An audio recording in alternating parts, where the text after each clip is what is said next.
I've got to be really quick because I've got some outside noises and yeah, I've got to be as quick as possible. Roll the intro.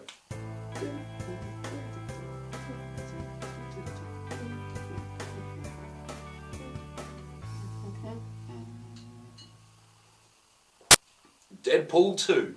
Foul-mouthed mutant mercenary Wade Wilson brings together a team of fellow mutant rogues to protect a young boy of supernatural abilities from the brutal time-travelling mutant Cable. I've got to be honest, I really wasn't that big of a fan of the first movie. Now, I thought it was good, but it wasn't as great as everyone was hyping it up to be. And once again, this movie was good, but not as great as what I was expecting.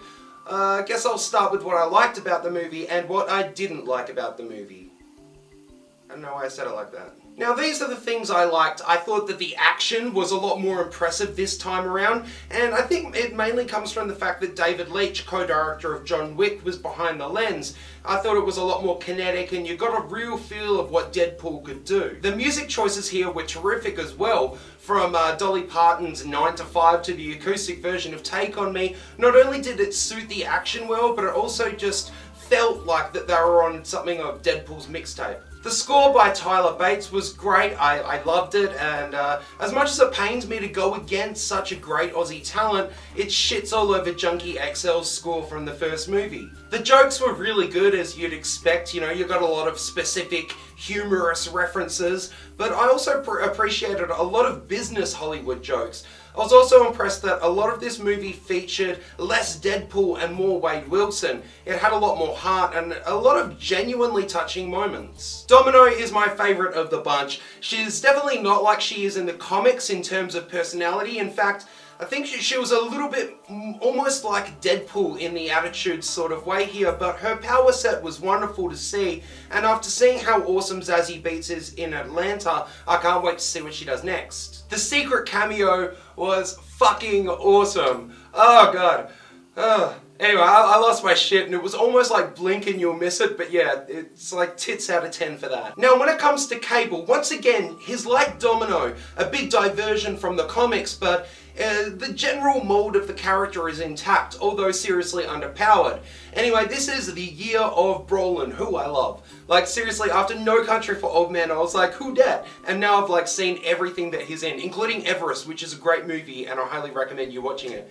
Anyway, I really look forward to his upcoming slate. His interactions with Deadpool were fantastic, and I hope they make a Deadpool 3 as opposed to an X-Force movie, because I just want to see more of him in all of his glory, not just like little snippets of him as you'd expect from a team-up movie. The costumes were really great as well. They weren't like too high-tech or polished. They all had their personality, but I love the fact that they didn't feel like costumes. They felt like almost like cosplay costumes, but like with a higher budget, which I really appreciated. Julian Dennison was terrific as our superhero kid.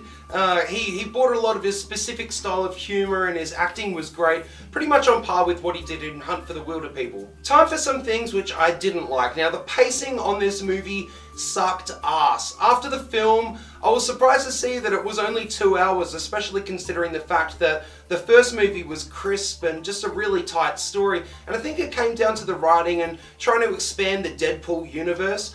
Maybe I might change my mind or repeat viewings, but yeah, it let me down a bit. The amount of slow-mo in this movie was just ridiculous. Like honestly, I'm talking like a Zack Snyder level of slow-mo. It really bothered me.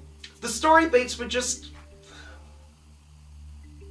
like, they were really unfocused, I guess. I'm not trying to compare it to the first one, but this one was just really crowded and it took a long time to get where it was going. And even when it did get where it was going, it didn't like turn it up to an 11. It just felt kind of flat. Not that you're going into like Deadpool 2 for a great story, but just you're expecting a lot of great character interactions, and that's where the movie excels, because the characters here were really great and bounced off each other really well. Anyway, as you can see, there's a lot to like in the movie, but honestly, the movie is just good. Like, it's not great or mind-blowing. I'd give it like a 2.5 out of, no, like a 3 out of 5. I don't know, I don't really rate movies here. So, you know what, I'll give it like 2 gold stars and a thumbs up. And a Chiquito out of purple.